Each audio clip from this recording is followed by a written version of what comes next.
Hello, everybody, and welcome back to Splatoon Stronghold Beginners Academy Showcase Season 2. We're back at it with Nocturnal versus Inquisition.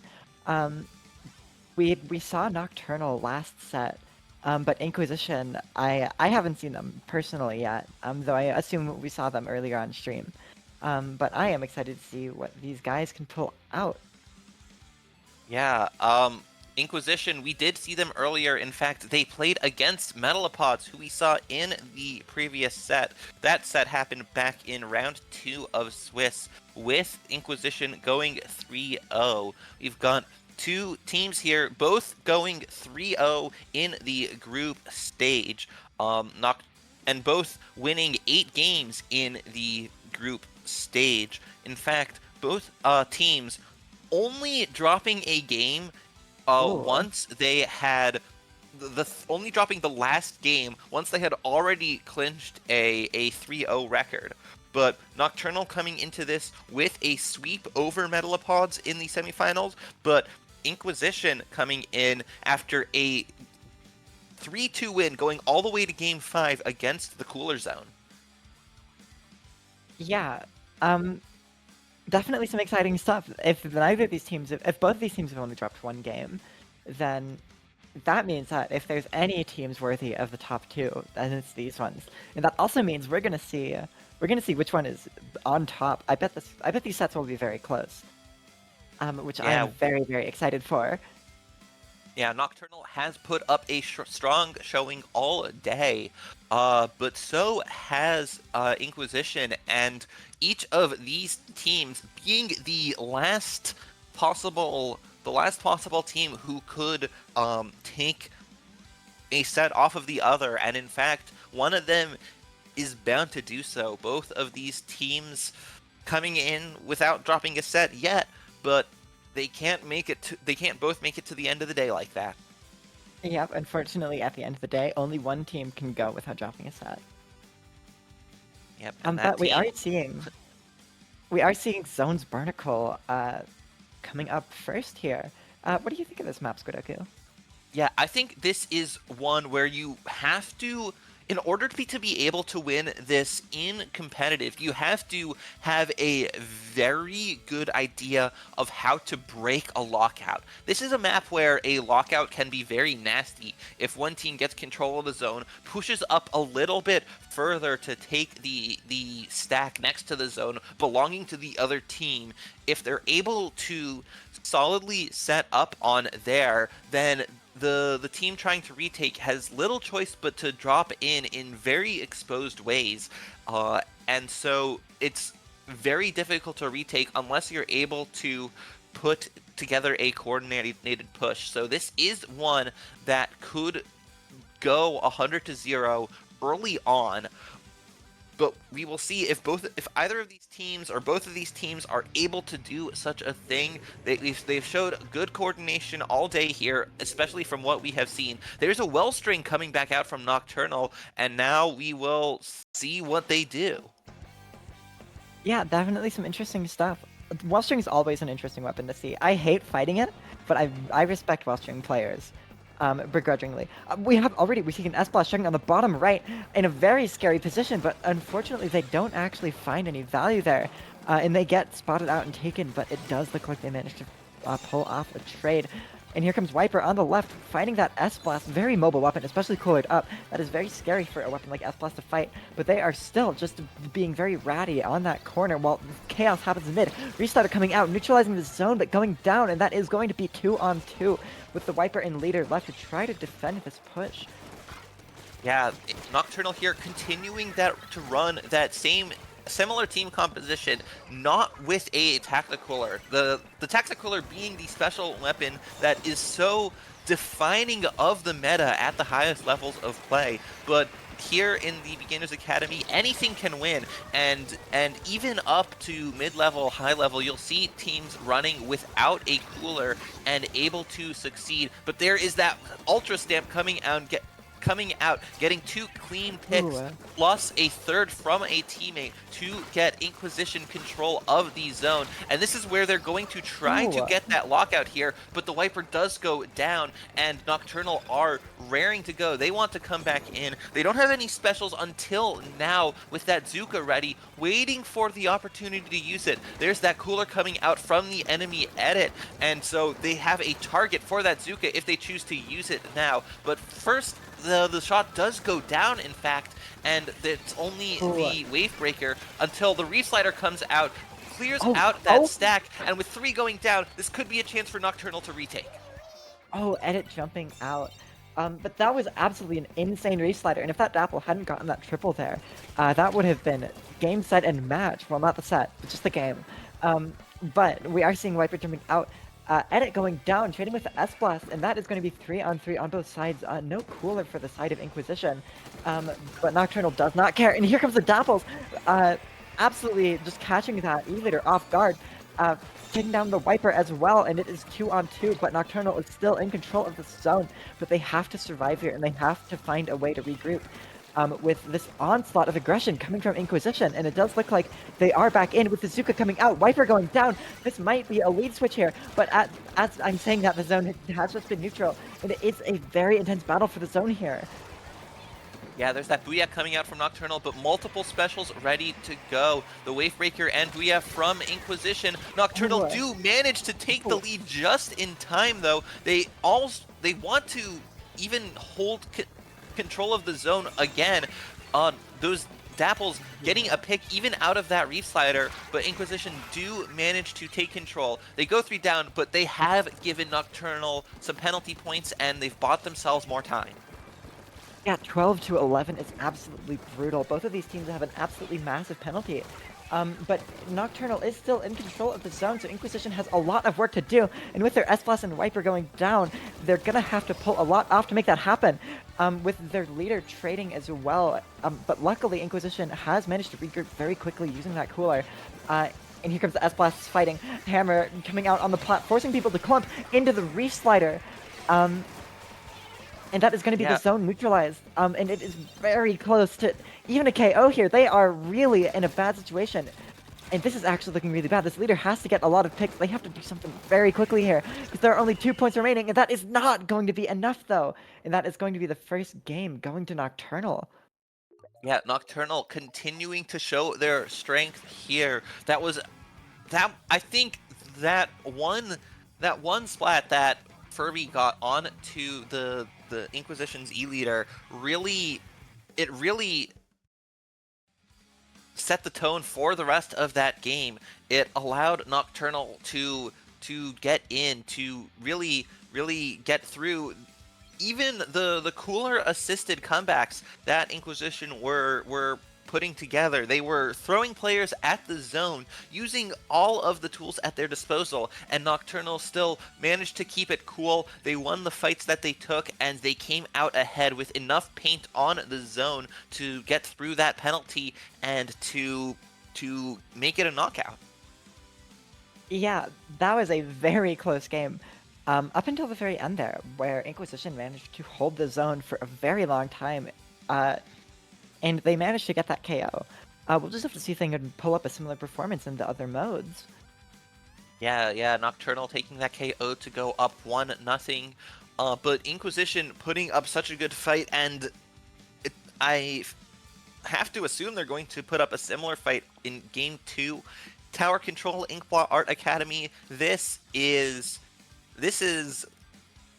people call some maps or modes the final destination, the battlefield of competitive Splatoon. The modes that we see all the time, modes that top teams will always counterpick when they have the opportunity. Mid-level teams will counterpick them. Everyone up and down is familiar with Inkblot Art Academy, Tower Control. Inkblot Tower, we will see how Nocturnal and Inkquisition choose to approach it. Yeah. This map is a absolute classic. This map has been played for like what, almost 10 years now? No, not quite. Gotta 8 be years 8 now. years. Yeah, 8 years. Ever since the start of Splatoon 2, this map has been a staple, and it is just still around. It's going to be weird going into Splatoon 4 without this map. So many of these Yeah. classics are just going to be gone. But then again, we might see some classics from Splatoon 2 come back, like not Skipper Pavilion, Snapper Canal. I have a little theory that Mm. that map is going to come back completed, because that map was also under construction, just like Hammerhead. So I think it's Splatoon 4. It'll come back and it'll be reworked, hopefully to not be just a flat thing. We'll see. We'll see. It'll be interesting to see what Splatoon 4 brings back to us. And for all we know, Nintendo could just go ahead and say, you know what? Everyone loves Inkblot so much. Why don't we just bring it back for a third game in a row? We can have Inkblot in Splatoon 4. Inkblot forever. But that's Splatoon 4, and right now we're still in Splatoon 3. And speaking of Splatoon 3, let's get into this match of Splatoon 3. Yeah, we are back at it. Nocturnal and Inkquisition. Nocturnal bringing back the Dreadringer alongside a Splash-O-Matic with the Crab Tank and the N-Parry Splat Dualies with the triple splashdown. Inkquisition using a comp that is a bit familiar with that Wiper once again. The Charger switching back off of the E-Leader to the Splatter Scope, the ZNF splatter scope that they used so well in the group stage against Metalopods. But now Inkquisition are taking a bit of space in mid, extending a little bit, take that with the edit going down, no cooler it appears, and so that gives Nocturnal the opportunity to get that Crab Tank on the tower. Some players getting off the tower as the Wiper comes out from behind, and they are not advancing through that checkpoint as they go 2 down. Yeah, very scary hammer there coming out from the Wiper. The last thing you want to see when the enemy team pops a hammer is when the sound coming from 180 degrees behind you. But Nocturnal is still managing to just continually farm picks. Was that a curling bomb kill? Did that... I don't know. It might have been, but Furby able to stay there, use the slightly longer range of the N-Parry Splat Dualies compared to the Dapples at least to give Nocturnal that first checkpoint that they have made it through, but Inkquisition able to get enough picks to stop that push right there, coming around over those bats, that high ground to defend, taking it, as you often see in all levels of Splatoon, that defensive position to stop the tower from moving forward past that first checkpoint. Yeah, and so far we're seeing a very low-scoring game. We're about a minute and a half through, and we haven't seen, and like 78 is the highest score. We haven't even seen, oh wait, actually no, 78 is breaking the first check, never mind. But we are seeing Inkquisition, speaking of breaking the first check, they have gotten through, and the edit is rolling out into their plat, but is that a Crab Tank coming out from the top left? Managing to get a lot of chaos here, but the splashdown coming in, getting 1, getting 2, and Furby being the absolute GOAT on those dualies.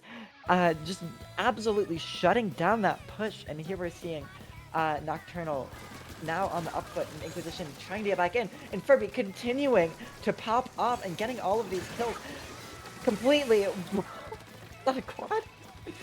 Oh, I don't know. Furby is on a splatting streak right now, able to use that triple splashdown to extend the push a little bit more. Getting on the tower, in fact, as their teammate goes down, but there is that Crab Tank coming out. No one on the tower at the moment. The Crab Tank can easily slip back onto it, though, and they only needed a few more points, so they do take the lead here, and in fact make it through the second checkpoint. These points here, getting the tower through that plat, are crucial. These could make or break the game, depending on just how far you can make it on there. If both teams do make it through that second checkpoint, which does happen fairly often, it is a matter of how far along to the third checkpoint you can make it. And setting a mark for Inkquisition to beat. Nocturnal are done with that push, getting a trade out there, but with only that Dreadringer left alive for a time, they don't have any specials charged to defend. Oh, but here comes the Restarter coming out, not getting anything, exploding under the tower, putting them in a very good spot to shut down this push, and that is going to be the end of it. Shut down at 50, not able to break through that second check, which is absolutely crucial, because that second check is really what is going to make or break their push. They have to get through that check in order to get the lead, and that check is very, very hard to break through. You need a very strong string of momentum. But speaking of a strong string of momentum, we might see something happen here. A lot of specials out on really either side. Um, but no, but Nocturnal is managing to find their way through, slowly but surely pushing through this tower. But the Charger getting one, that was an absolutely crucial pick on the bow. Yeah, something that Nocturnal have been doing here, have been like really just throwing themselves all at fights together and using that to try and take them.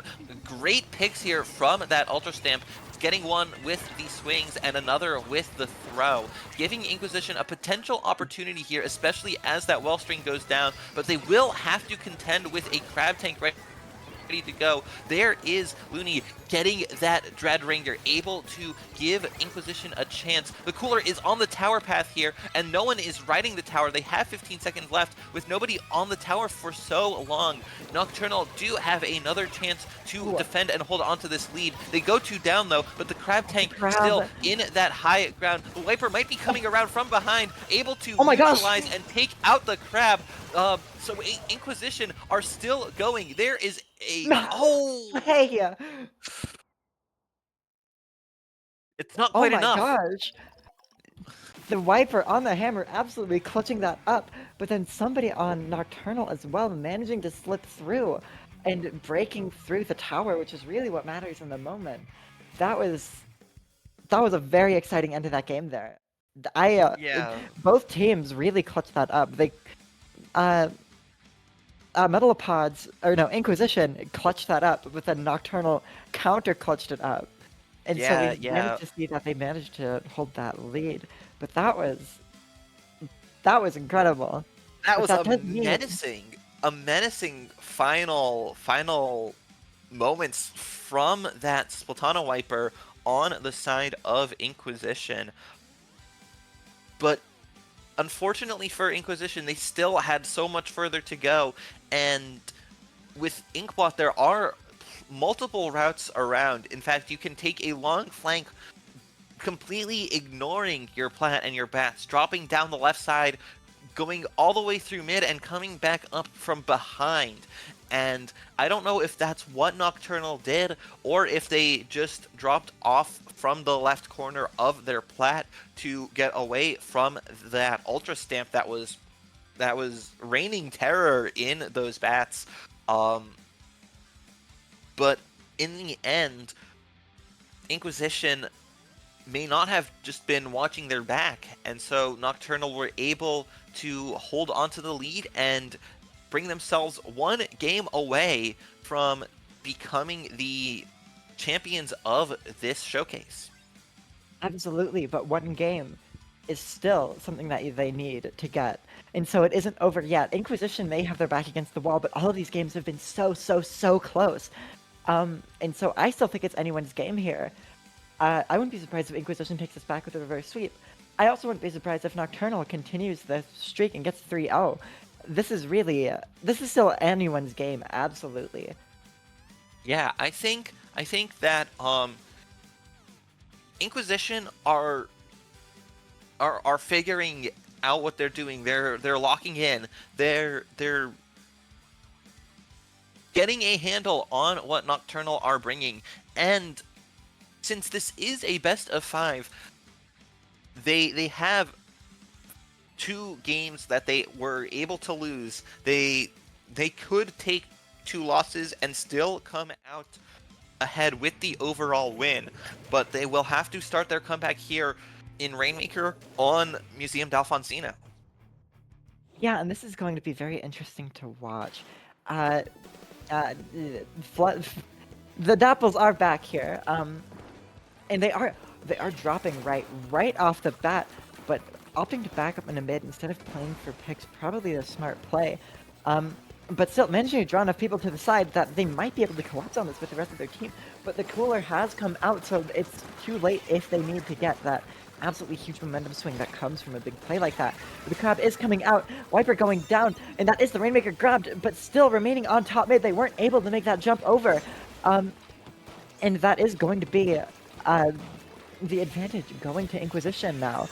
With the Bria Bomb coming out from the S-Blast Rainmaker at top mid, we could see the check coming out here, but the Restart coming out, getting 2, is going to be able to clutch that up, and the Dapple potentially going to get a third as well, and that is going to be an absolutely insane clutch from the Dapple. Oh, yeah, and then the last one left alive on that ZNF Charger, looking to get the Rainmaker onto the checkpoint, but that was a very telegraphed play, I should say. And so Nocturnal able to spot that out and prevent the checkpoint from going down. They used that crab tank, clearing out some space, holding back the players on Inquisition, and Nocturnal are going to look to get that checkpoint themselves. They do manage to do so, using a Booyah Bomb to keep away some players from Inquisition. But with one going down and the Wiper coming in to get a pick, just getting a second one, that does mean Nocturnal will have to wait a little bit longer to continue. They aren't very close to the Rainmaker. They aren't able to pick it up and sneak through. And so Inquisition do pick it up themselves. That is their backline Charger who is holding onto it. But then here's Shadow taking out that that splash and throwing the hammer for good measure, giving Inquisition maybe some space and some opportunity. Here's the slider coming out from Furby, but it doesn't get anything done. Oh, but they are still able to get the Wiper, but unfortunately they're not there to get that checkpoint defended. And that does look like it is going to be Pop going to Inquisition, or going to Nocturnal, but Inquisition has broken the checkpoint as well, and that is basically neck and neck tied up. But with Nocturnal being on the advantage, never mind! Scratch that! Charger getting 2, managing to turn things around for their entire team. Unfortunately, though, they do go down in the process. But that is going to be a huge momentum swing for Inquisition, managing to break through that checkpoint. And with the cooler out and with the Wiper potentially pushing up here, getting the S-Blast, potentially getting the bow as well in a very good ratting spot. The Rainmaker has been reset, so they are going to need a bit more time to repop that. Which are precious seconds that that Nocturnal is going to use to respawn. One thing I've been noticing is that the Nocturnal, their splash was holding onto that crab tank, and they finally did stay alive and use it, holding back Inquisition for a little bit longer. But I also did go and check how the other side semifinal played out between Inquisition and the Cooler Zone, and that was a reverse sweep for Inquisition. They were 2 games down in the semifinal before coming back to take it in 5, and they have absolutely the opportunity to do so now with that 2-player numbers advantage here and 3 specials ready to go. They have the resources at their disposal unless that Wellstring can get more clean picks like the one they just got here. Every special in the universe coming out on the side of Inquisition, but they haven't managed to break through. The boat is going down though, and it's just the splash, and the Dapple's coming out of spawn. That is going to be a lead switch, but the splash is actually going to manage to go behind and pick the Rainmaker. But that is going to be Inquisition now on the advantage, continuing to score points. But that is going to be Inquisition with the lead, and now Nocturnal is forced to get back to that lead themselves, and that is a very impressive lead. All the way down to 27 points is very intimidating to push through, especially when there's only 30 seconds left in the match. Yeah, I think what's defining this game really is a showcase of 2 different styles of play. Nocturnal kind of throwing themselves at the objective versus Inquisition kind of flipping a switch in the second half, playing patiently, holding onto the Rainmaker, holding onto control of mid until they were able to move forward. But Nocturnal might be able to play that game too unless they go down with the Rainmaker, and with only the S-Blast left alive, there's no way that they're going to pop that shield alone. And with the time running out, Inquisition are on the board with a game win. That was such a good push there. Very good game. These games are hype. This is, if there's any 2 teams that should be fighting each other in the top 2, it's these. Because it seemed like it wasn't Nocturnal's favor, but that was a very different story from Inquisition. We really got to see the power of that ZNF Charger getting some very, very crucial picks. And that was really what allowed them to get those pushes out, because of those picks coming out from that Charger. Yeah, I think that was a game of two halves. In the first half of the game or so, maybe the first 2 minutes, we saw the teams going back and forth, trading the Rainmaker, getting almost to the checkpoint and then to the checkpoint. But then it was almost as if Inquisition flipped a switch. They started playing very patiently, started holding onto control, started keeping the Rainmaker in their possession, and waiting for that golden opportunity to push. And once they found it, they managed to take the lead, as well as tacking on a few more points for good measure. And in the end, that was enough for them to come out ahead in this game, making Nocturnal have to play from behind there. And so moving on to game 4, we will be rounding out the 4 Anarchy modes with Clam Blitz on Umami Ruins.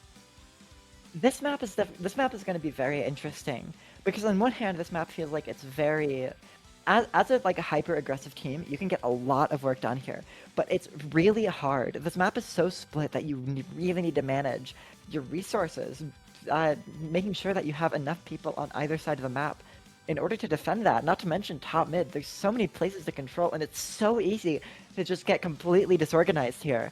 So I think this is really just going to be a test of which team can be more cohesive.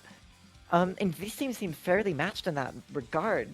But I'm honestly putting my odds slightly in Inquisition's favor, since their team comp is very much more. They have a lot more glue. Nocturnal's team comp is much more based on individual moments. Very like people just like popping off and getting crazy picks, and then using that Yeah, advantage and just carrying it forwards. It's just a question of it- will they be able to, which force is stronger, their ability to get those individual plays, or Inquisition's ability to hold themselves together more. yeah, I think that really has borne out in what we have seen so far.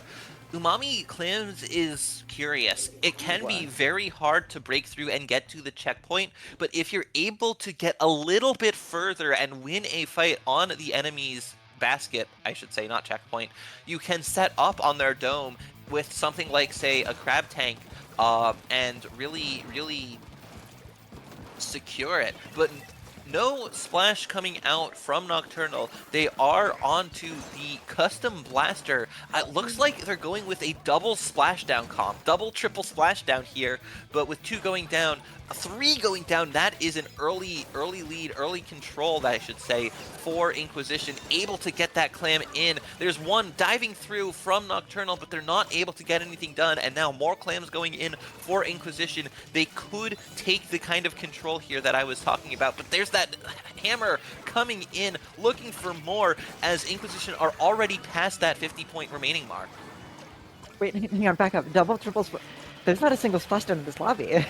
Oh wait, I am misreading the weapons. I thought we were seeing a custom blaster and a end parries, but that's not end parries. That is dousers.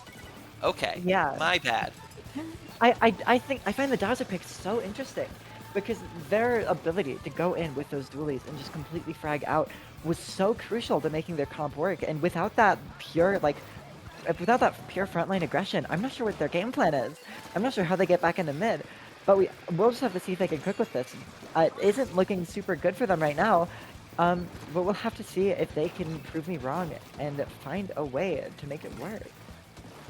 Yeah, that we will. And Nocturnal already Ooh. having to play from behind here, as Inquisition have already scored more than 70 points. Yeah, and scoring 70 points in the first like minute of the game is absolutely terrifying. That is a huge push in any mode, let alone Clam Blitz. So this is going to be a very one-sided game here, with Inquisition forced to focus on defense. But using the hammer going in, attempting to get a push out, but I'm not sure if that's the right play. But they do manage to score that ball in, but I don't know if I would be trying this hard to score. You have 70 points to 0. I think in this situation, you really just need to focus on keeping things under control. Yeah, you do. And with an attempt from Nocturnal coming in, they have specials at the ready. They have a few clams at their disposal. They have enough to make a power clam and they can get it in, but they don't really have the firepower to continue that push. They have points on the board. Those ink mines coming out and getting attention onto a few Ooh. players, but not able to really make much use of it. Oh my god. However, all of a sudden, with the 4 players of Inquisition going down in a delayed wipe, this could be an opportunity for Nocturnal to make a statement push of their own. Oh my gosh. This is everything is happening left and right here. And all the way down to 47 is not what you want to see. That is not too far off from their push of 29. Um, but it looks like Inquisition has managed to stabilize, and they are now on the advantage, trying to find a way to get Nocturnal down. But Nocturnal is still continuing to push the splatter shot, going in and attempting to find something, managing to get one, I think, with a suction bomb. And they have a Zuka at the ready as well to potentially continue this kill streak. But here comes Ultra Stamp coming out, getting the shot. See, potentially trying to find something else, but not quite managing to find it. But this is still very much a good situation for Inquisition. They are slowly losing ground in mid, but overall, they are still able to keep Nocturnal at bay. Yeah, I think Nocturnal did seem a little bit adrift for a minute, but they were looking to get their mojo back with that push to 47 remaining. They will need another one of similar effectiveness, though. They do need to get all the way through that penalty, and a power clam won't quite get it. Looking to win those fights, but the blaster, custom blaster, going down. 2 down on the side of Inquisition, and the jump getting punished as well. This could be an opportunity for Nocturnal, unless they go down to the players still in mid, still holding control over mid on the side of Inquisition. Game has been so chaotic. People have been going down left and right. We're seeing 2 down on one side, 2 down on the other side, 2 down on each, 4 up. It is absolutely insane. I'm having a really hard time keeping track of what is happening here. But it does look like that Nocturnal has control of the enemy team's basket with a lot of clans at their disposal, and with 10 seconds left, this is their last chance. But with the edit, is pushing in, potentially trying to find one, but going down in the process. This is not what you want to see. But the Charger getting a pick, managing to hold their ground. Ball is being scored here, but the Wiper coming out with the Ultra Stamp, finding some value. But the Dowsers potentially managing to slip through, scoring some more clams. And there's another jump coming through, but all of that is being camped, and that is going to be game. And that is going to be Inquisition evening that up to a 2-2. It is anyone's game now. All the momentum is now in Inquisition's favor. They are going to be trying to pull off 2 reverse sweeps in the bracket to take this, whereas Nocturnal, who have now lost their first, competitive games with their one loss in the group stage being after they'd already clinched 3-0. Now they are fighting for the whole tournament here. 2 games to Nocturnal, 2 games to Inquisition, and it's all going to come down to what we could call the final destination of Splatoon, Hagglefish Zones. Oh my gosh, yeah, I love it when this happens. It all comes down to this. This game is for all of the beans. It's anyone's game here, and whoever wins this game wins the whole tournament. This is the closest it could have possibly been, and I am so excited to see what happens next. This game better be exciting. Yeah, this is truly winner take all here. Game 5 in finals, Hagglefish Market Zones. These 2 teams showing their strengths in the have seen thus far.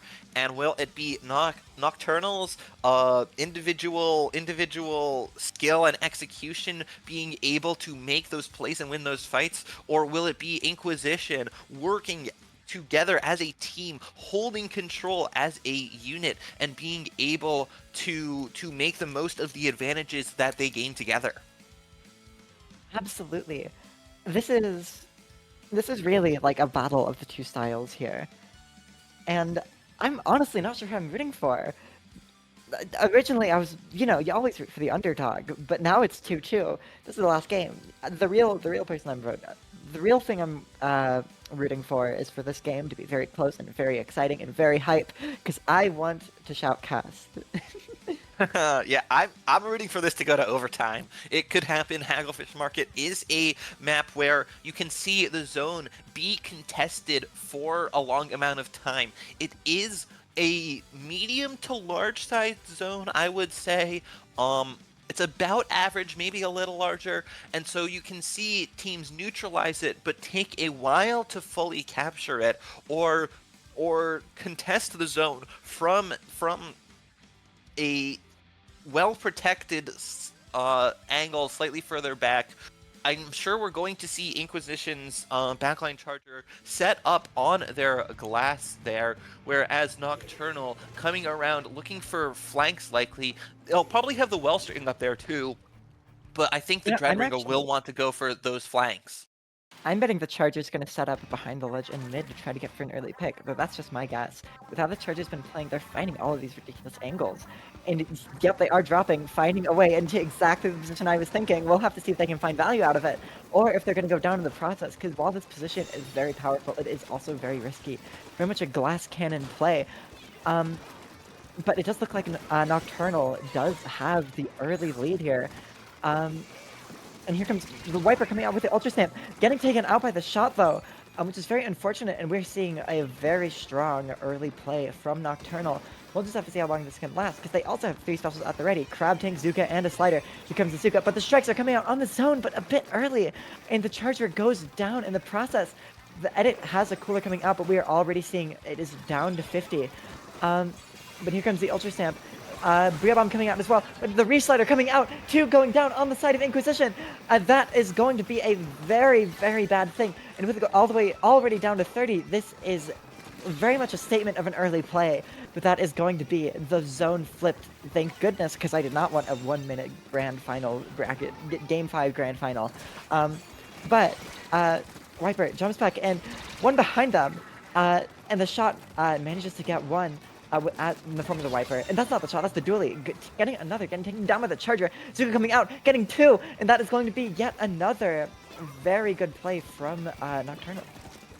Yeah, Nocturnal setting themselves up in a very strong position here, forcing Inquisition to play a little bit back in a bit of an awkward spot, with 3 of them grouping up around that glass. They've got that hammer coming out, able to get a pick through the zone, popping it off with a throw to capture it, and now this is the opportunity. Nocturnal have 2 players up, with one with a slider used with not very much effect, but they do get 2 down, but the strikes are still able to hold a bit of space and prevent Nocturnal from diving in quite so fast, except for those dualies moving in, getting the pick, and getting control back of the zone.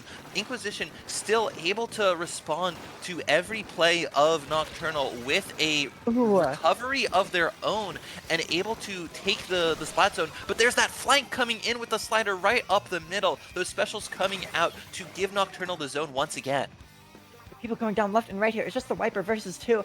But if there's anything I know about Wiper, it's that that is a situation where it is absolutely comfortable. And Wiper getting 1, managing to stall it out, and the other one goes down, and that is going to be just 2 left alive on the side of Nocturnal. The zone flipping, and that is going to be the Wiper breaking through, pinching the Dreadringer, and managing to get that pick, and that is going to be their hold secured, with the S+ potentially getting another, and that is going to be the penalty going down, basically. Yeah, and with with the that Bush alive. Yeah, with Oh the my gosh. specials coming out, the strikes popped immediately as soon as the Charger gets it. The Booyah Bomb ready to go, as well as the Hammer. This is a chance for Inquisition to burn through those points and get the lead. They get 1 pick, but lose 2. They get another, and that could be crucial at holding back the players on Nocturnal. That is enough for the lead to go to Inquisition. 26 remaining to 28.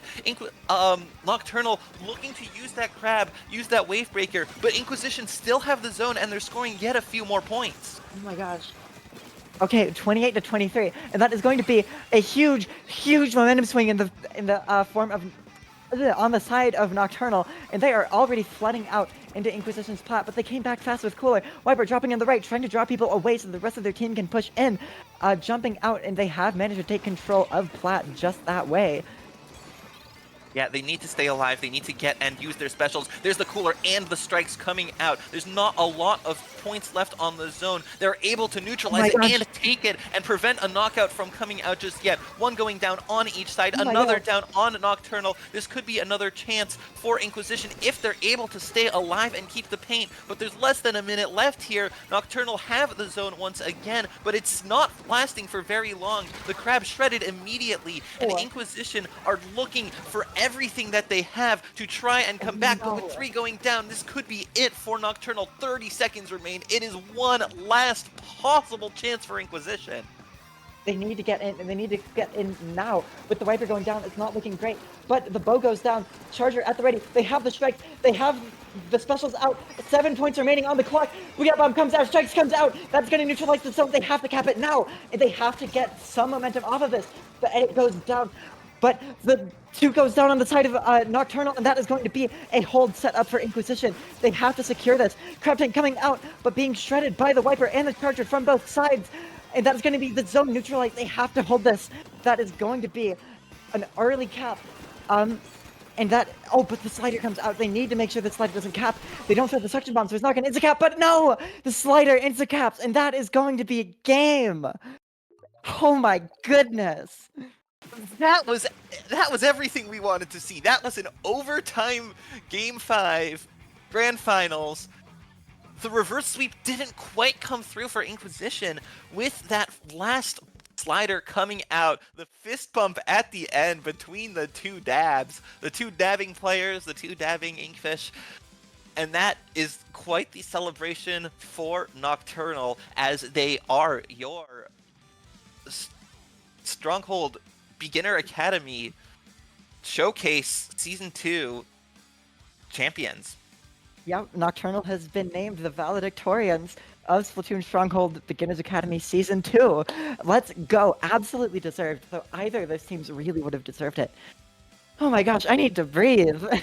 Wow, yeah. Inquisition nearly pulling off 2 reverse sweeps in the bracket, and Nocturnal barely holding on after losing their first 2 competitive games in Grand Finals, coming back to pull through in the end. Absolutely. That was incredible. That was such a fun set to come. I am very much glad I got to be here for this. I love shouting. Me too. Me I too. love shoutcasting. That was exhilarating. But yeah, Squidoku, where can these wonderful people find you? Yeah, you can find me on Blue Sky, where I am squidoku.bsky.social. You can also find me on the Fediverse if you're on there, where I am Squidoku on splatsville.social. How about you, Asect? You can find me, asect.xyz, on Blue Sky and just asect on YouTube, though I am rebranding soon, so keep an eye out for that. Ooh, mysterious, ooh. But yeah, absolutely incredible time. Yeah. Very fun. Before we go, I do want to give a huge thank you to all the teams, all of the players who. This is the Beginner Academy. These are players who are trying to get into competitive Splatoon, and I want to applaud all of them for taking that step, no matter how it turned out in this showcase, in this tournament. I think it's awesome that people are still seeing this wonderful game of ours and wanting to join the competitive community. I want to shout out to our streamer, Oh yeah.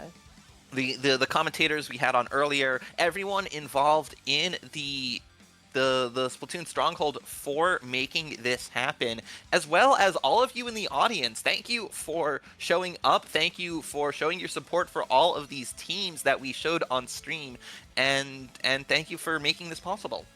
Absolutely. It is so awesome to see Splatoon Stronghold putting this sort of resource out there for these new players. Getting into comp is not an easy task, and I think this is a fantastic resource. This is the kind of thing I wish I had when I was getting into comp.